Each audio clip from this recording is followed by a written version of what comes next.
est 13h00, bienvenue dans l'édition du jour, les titres. 30 mois après la suppression du poste de Premier ministre, le président décide de le restaurer. Quelle est la raison qui se cache derrière cela? Nous verrons dans ce journal l'avis d'un confrère. Des jeunes très dynamiques et confiants, embauchés par l'UCG pour nettoyer les routes et assurer la propriété du territoire national. On verra leur réaction dans un instant. Nous verrons aussi les vendeurs de tissus et de fruits au marché Zinc de Pikine qui plaident sur une vente très reculée. Et pour finir cette édition, nous allons parler de l'actualité internationale.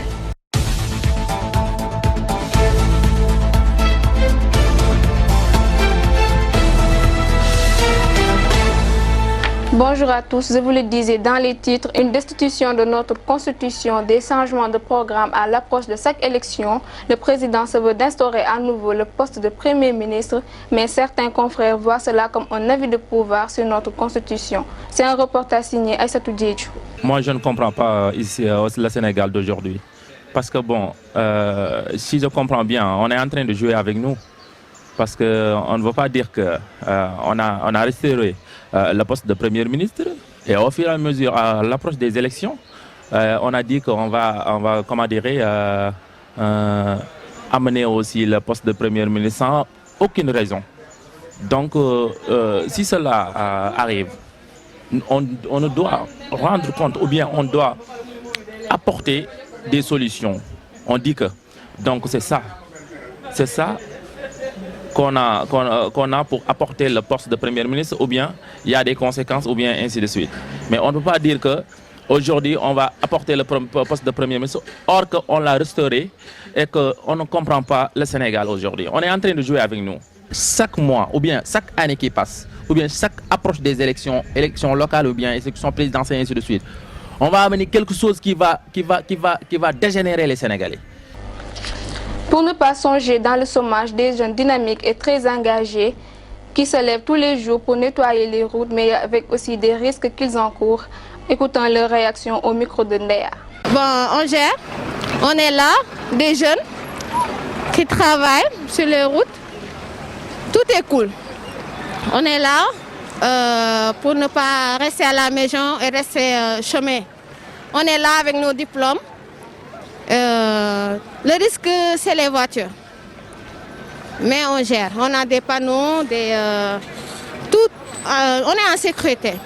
Le paiement, ça va. Tout est cool. Il n'y a aucun problème. Aucun problème. On nous paye à temps. Tout est OK. Waaw, ñu ngi ci di bale mbedd mi. Li ma lay wax rek xeebuñ waaye buñ sañoon mu ëpp loolu quoi.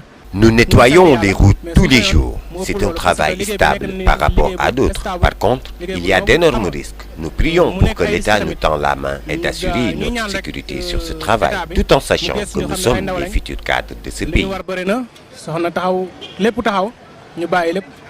Waaw mënul ñàkk parce que tali bi moom am nay risques yenn saa yi oto yi waaw yenn saa yi poussière bi mais lépp li ma la wax rek sant yàlla.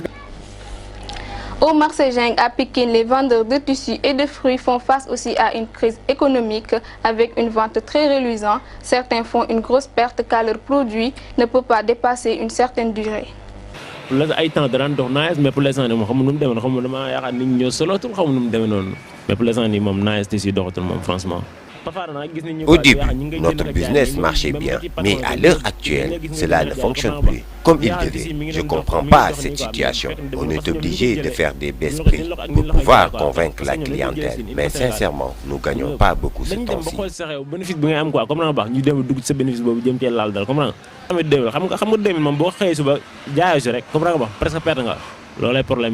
Pour ñoom ñu koy jël seen dañoo dem benn saa ñun liñ ci doon am sax ñoom dañoo mujjee dugg suñu bénéfice. Non pour l'instant moom quoi dañ ciy taxale ne rek mais xaalis amatul. Les bagages sont trop chers et la vente est rabaissante. On gagne peu pour assurer la dépense quotidienne. La plupart de nos produits, comme la banane, on les jette souvent parce qu'ils pourrissent en moins de 4 jours.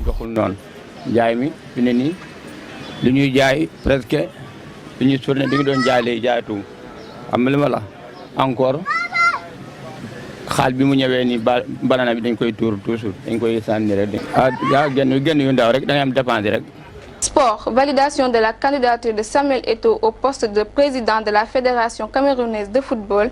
Il est aussi succédé par Jules Denis Onana et Jean Crépin Niamsi. La candidature de Samuel Eto'o au poste de président de la Fédération camerounaise de football vient d'être validée. En effet, la commission électorale a statué et a jugé recevable la candidature du légendaire ancien capitaine des Lions indomptables. Nonobstant le fait que certaines langues aient largement évoqué le rejet en raison de la double nationalité du quadruple Ballon d'Or d'Afrique. Et pour finir cette édition avec l'actualité internationale, France, après la détection jeudi d'un nouveau variant de Covid-19 potentiellement très contagieux en Afrique du Sud, plusieurs pays réagissent ce vendredi. En Europe notamment, plusieurs nations interdisent ou envisagent d'interdire les vols en provenance d'Afrique du Sud et des pays voisins. En fin de matinée, le gouvernement français a suspendu les vols en provenance d'Afrique australe. C'est le nom scientifique du nouveau variant du Covid-19 relevé par les scientifiques et le ministère de la Santé d'Afrique du Sud jeudi 25 novembre. Les autorités sud-africaines s'alarment face à ces mutations multiples et son haut niveau de contagiosité. Les avertissements pris très au sérieux dans le monde entier dès vendredi, les réactions ne se sont pas faites attendre. Voilà, c'est ce qui met fin à cette édition. Merci à tous de l'avoir suivi. Je vous donne rendez-vous lundi pour de nouvelles actualités.